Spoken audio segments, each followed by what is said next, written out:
Welcome to the Henson Family Podcast. Today we finish up our three-part series on how Anna got into the audio engineering field. Today we'll find out which tour she was assigned to, we'll cover a week in the life of a roadie, and we'll find out what Anna fears most about the upcoming European tour. We'll pick it up right where we left off. Okay, so RIT just wrapped up, and I guess from there, and correct me if I'm wrong, y'all just continued to work in the warehouse until... because we're coming up on the summer, right? Or we're in June maybe, and so you've got different concerts that are getting ready to go out, and so you're working at the warehouse, and the powers that be, whoever does does the assignments, they're trying to figure out who's the best fit for these different assignments. So, can you tell us who some of the artists were that they were considering you for? Yeah. To first kind of start it out, kind of how the process works is you don't necessarily have to be working at the warehouse. However, it's good for, those higher ups to see your face because, they see your face, your name's kind of on the forefront of their mind. But how it goes is there's a whole road staff section of Claire who, assign the tours, and you wait, and they give you a phone call and say, hey, we need you for this tour. It's from X date to X date. Are you available? Mm-hmm. And you don't say no. I'll say that. Yeah. You always want to, especially mainly at the beginning, you always want to say yes. Yeah. So that's kind of how that process works. And so kind of what happened for me was, I was finished up RIT in June, maybe early July, June, July-ish, and just kind of working, getting antsy, waiting to see if I could, what tour I'm going to be sent out on. I don't know who was more nervous, you or me and Mom. Yeah. about where you're going to be assigned, and we were kind of sitting on the edge of our seats too, just waiting to get the phone call from you. Yeah. I would just get a text every other day. Any news? Anything? I'll let you know. Don't worry. Yeah. So just kind of getting antsy, just working until I figure that out. And then I got a phone call from one of the road staff guys. And I was going to be put on the Maggie Rogers tour. And Maggie Rogers is kind of a smaller indie artist who does, her tour had been like kind of some amphitheaters, outdoor, like smaller, like almost theater type venues. Yeah. So that was going to be my first assignment. And I was really excited because you were very excited about that. I was really excited because, I would have gone to Red Rocks and all these like really cool venues. If you don't know what Red Rocks is, search it up. Yeah. It's a really cool like amphitheater in Colorado. So I would have gone to like some really cool places. And I already listened to Maggie Rogers, so I was really excited for that. So I got called to be put on that, and I was really excited. I wrote all the dates down in my calendar. And then the next day I got a call from that same road staff guy, and he's like, so that gig, they aren't taking a PA anymore, a speaker system. So we don't need you anymore. Sorry. Sorry to get your hopes up. Yeah. I was like, well, okay, that's cool. Let me just cross out all these dates that I wrote down in my calendar. Which, I mean, things like that happen. So, like, yeah, I came back to, like, the house that I was living at and kind of said that happened there. Like, yeah, the gig isn't real until you're on the tour bus. Yeah. That's really just kind of how it works. Everything's up in the air until you're physically on the bus going to that venue. So I was like, got kind of bummed out about that, but it's okay. It's whatever. And then I believe it was like 1 or 2 days later, I got a text from my teacher that did like RIT. Was like, hey, I need to talk to you. Where are you at? Are you working? And where are you at? And I'm like, oh no. Okay. I don't know if this is good or bad. But I told him where I was going to be at. He's like, okay, I'm going to see you tomorrow morning in your department. I was like, okay, scary. Yeah. That's cool. Kind of left you hanging. Yeah, I was going insane for that whole, few hours. And so that next day, I was met in the department that I was at. And I was actually, it wasn't my teacher that was talking to me, it was the account holder for this artist, hmm I guess you'd say. And I got offered, well, I was being considered for this tour.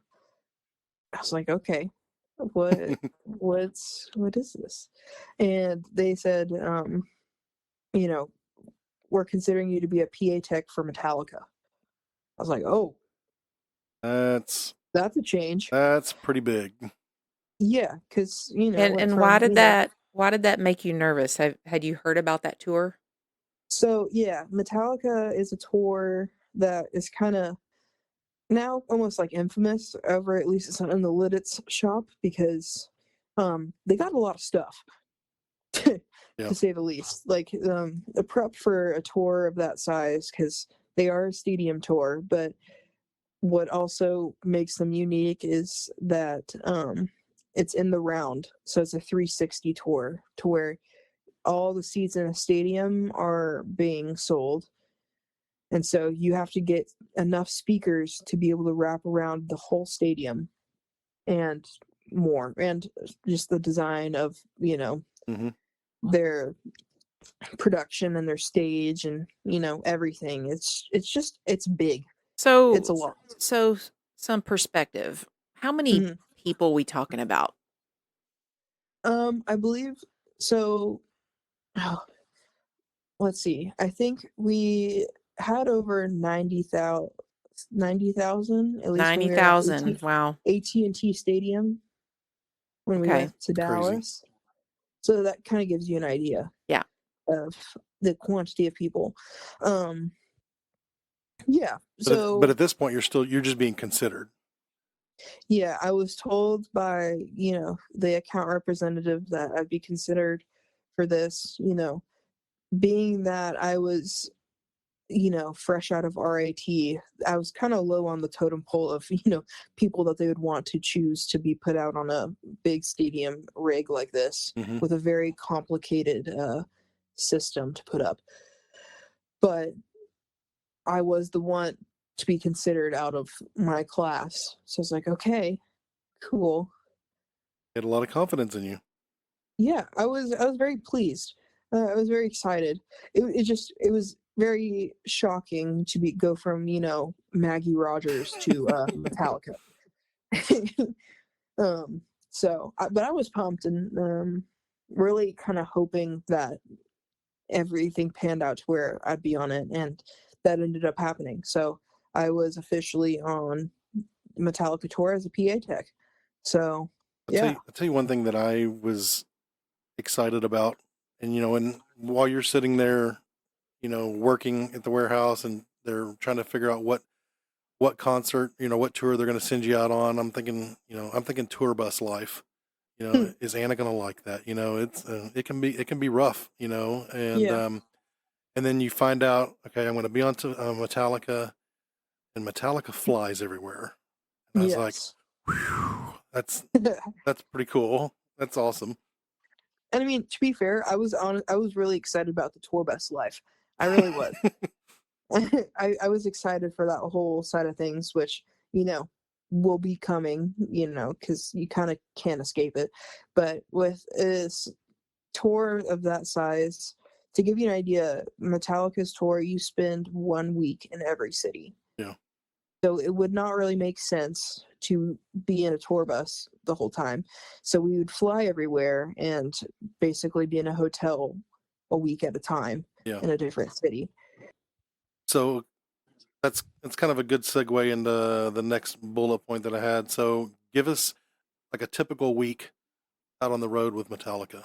So like from when you arrive and till you leave.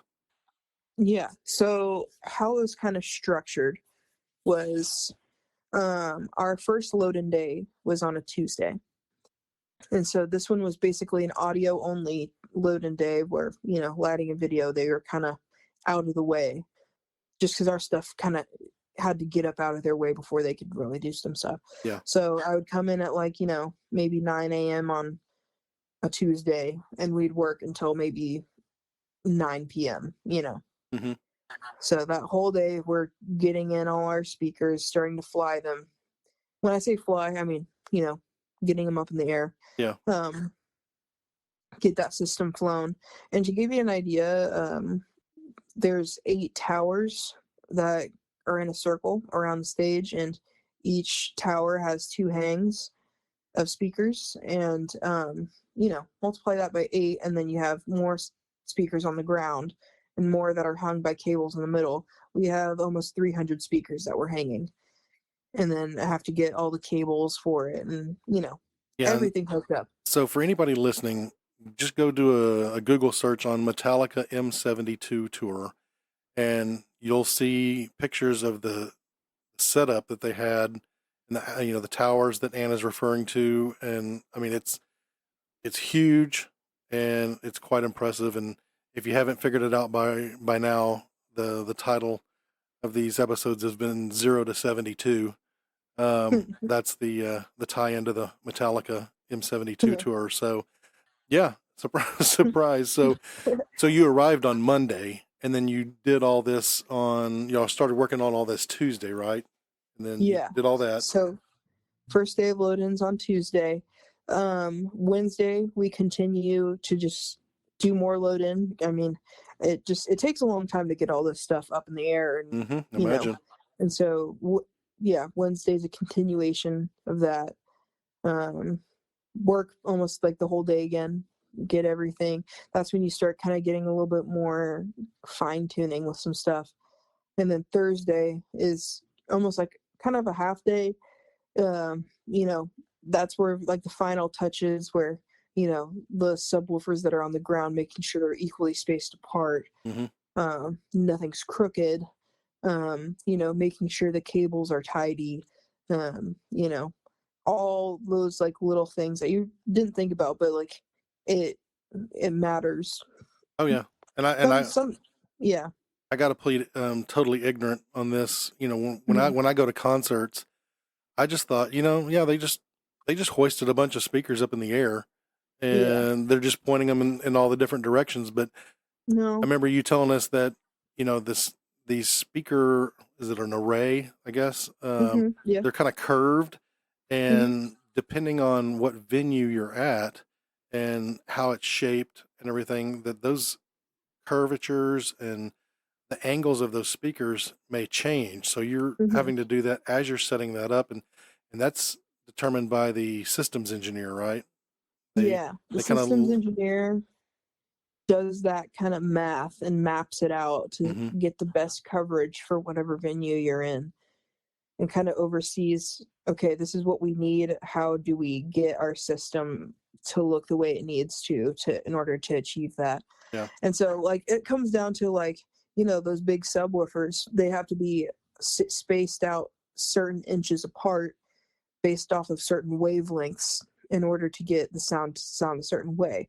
So like it comes down to, yes, it sounds like just tedious. Oh, we need to move this back a couple inches.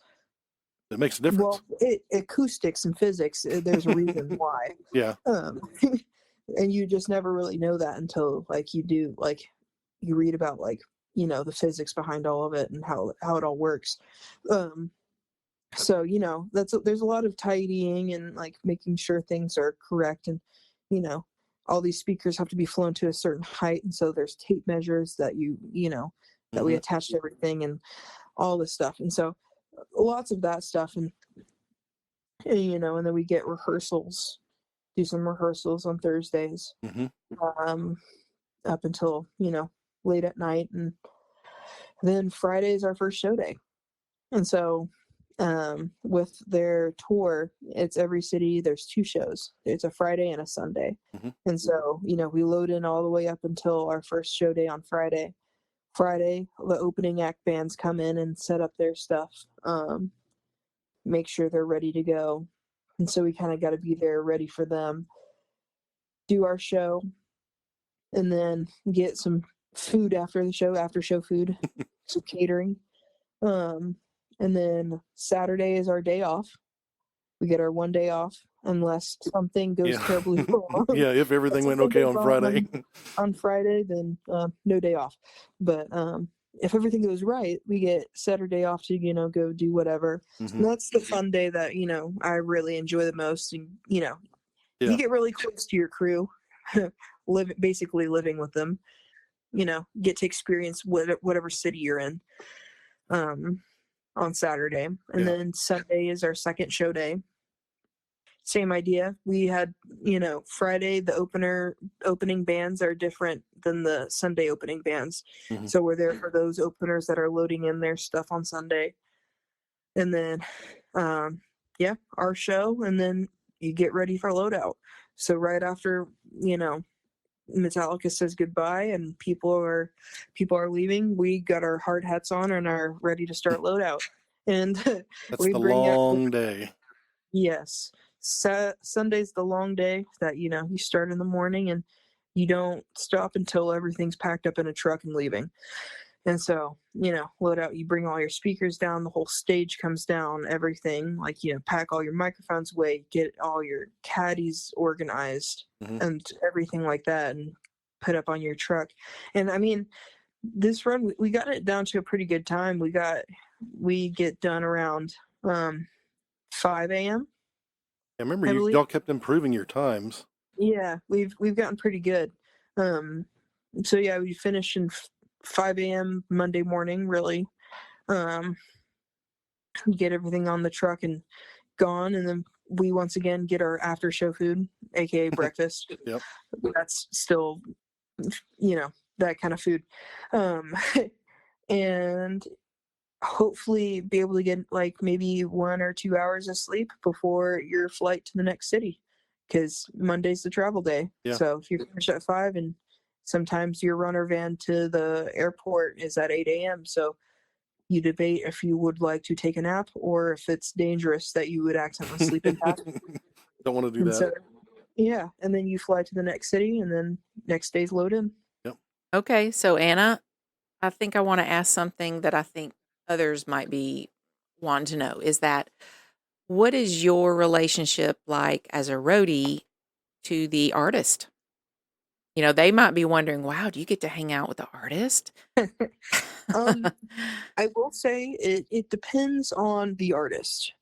And sometimes, the bigger shows, that kind of relationship lessens, which, I mean, for a valid reason. To give you an idea, the Metallica crew, there's over 150 people on our touring crew.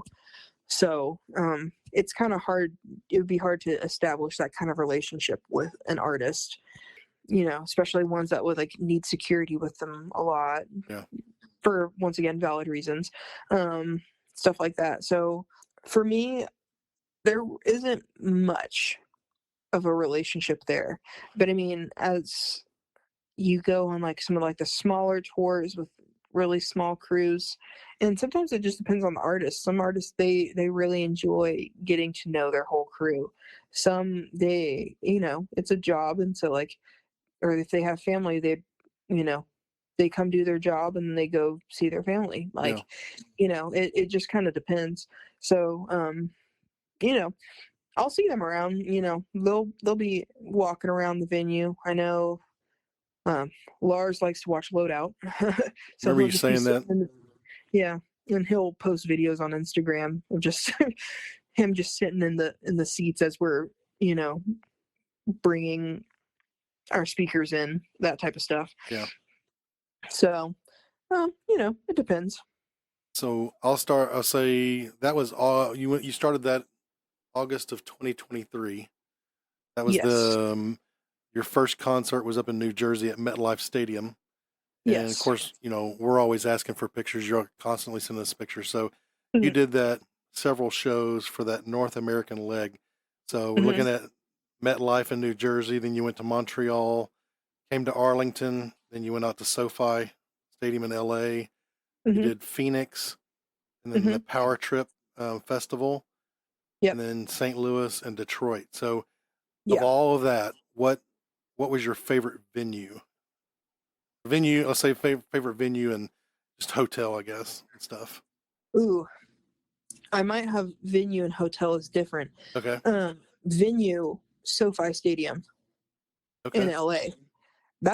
It's just cool. I'm not gonna lie. It's a really cool venue. They have really good catering, food there. Mm-hmm. The stagehands that are there that help you, the ones that were there for SoFi, they were really good. Um, you know, I think that venue just won an award. I I think saw so too. I saw it on the Claire Instagram. I think that Yeah, they won some sort of award for being a great venue. yeah. It was kept up really nice. Yeah. It was clean.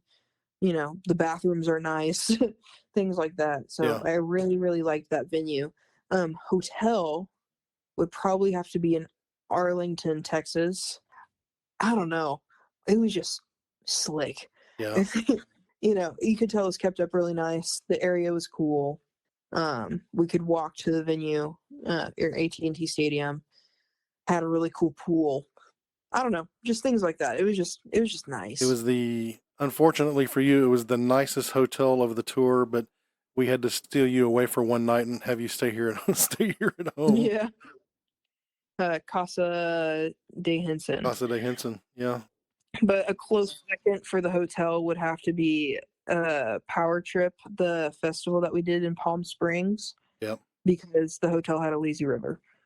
Yeah, and I remember you really enjoyed that. Was that the trip that y'all rented Jeeps?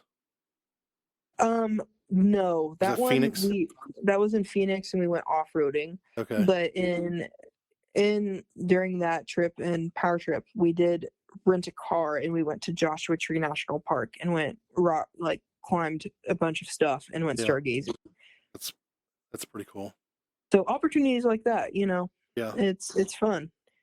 So then I know during that Metallica tour, during that North American leg, that there was a time where they took off, had some downtime for like a month or so, and you go back to Lidditz. Well, during that time, if they might need you on another gig, and Yeah. so tell us about where you ended up and who you were helping on that one. Yeah. So it's the same situation where I knew I had, a good maybe month off from Metallica, so I could be considered for other things. And it's same idea where I just kind of wait for a phone call and see what happens. And that did happen. I got a phone call actually while I was out with Metallica to just let me know, in a few weeks I would be doing a gig. And it happened to be Carrie Underwood. She has a residency that she's doing in Las Vegas. Mhm. And with the residencies, an artist is at a specific venue or theater or, one of those big places on the Vegas Strip for, few weeks at a time doing some shows out there. Mhm. I was told I would be out there helping with that one. And yeah, I was out there for I think 2.5 weeks. Yeah. In Las Vegas helping with her show, and it was really fun. And this one, you actually got to interact with the artist because you were the person handing Carrie her microphones. Yeah, so this is kind of like that other end of the spectrum type of thing where my role was completely different. I didn't really put any speakers up and down because it was just a set theater that already had their own system. Yeah. So my job was the title itself is called stage tech. And so my job is basically to make sure all the microphones are up and wired on stage and everything like that for, instruments, microphones, like vocal microphones, anything like that. But, with it being a residency, I set up everything once. And then after 2 weeks or 3 weeks, then I bring it all down. Yeah. So time in between, my role was on show days. Carrie, she has I think 6 different colored microphones that are unique to specific songs, and so my job was simply to make sure she had the right microphone at the right time. Mm-hmm. And the job sounds pretty easy, but they're a lot's on the line because if you give her the wrong microphone, Yeah. people are there to hear her sing, and if her voice doesn't come out of the microphone, Yeah, well, because that's your you've got to test those microphones too, right? And yeah. Before, I think I had 12 different mic cues during her show Mhm. to bring her a specific microphone, and so between each of those cues, this next song coming up with, let's say, like the pink microphone, I grab the pink one. I check it to make sure it sounds okay because it's wireless, and if you don't know, in the world of wireless, things can go wrong a lot. yeah, And so I check it, make sure it sounds all right, and then I have to meet her at specific locations to where she does the handoff with her old microphone for the new one. yeah. I was gonna say it's not just as simple as her stepping off the stage and you handing it to her. It was almost like I know you took us kind of virtually through one, and it was like a maze getting through down to where she was going to be, like under the stage and things like that. Yeah, yeah. There's parts where it's like there's like sliding doors that she'll walk through, and the doors close, and she like has an outfit change, and then she comes out from her outfit change, and I make sure I'm there with her microphone.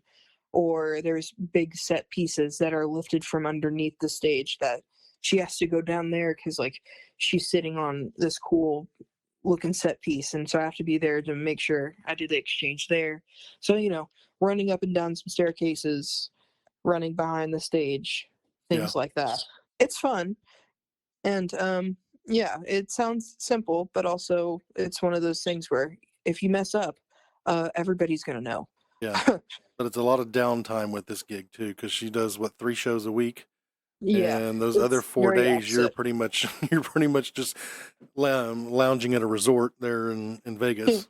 Yeah, it's very opposite of Metallica, where Metallica is, one day off a week unless something goes wrong. This is 4 days off every week. Yeah, If it's warm outside, I get to go to the pool and spa all day type yeah. gig.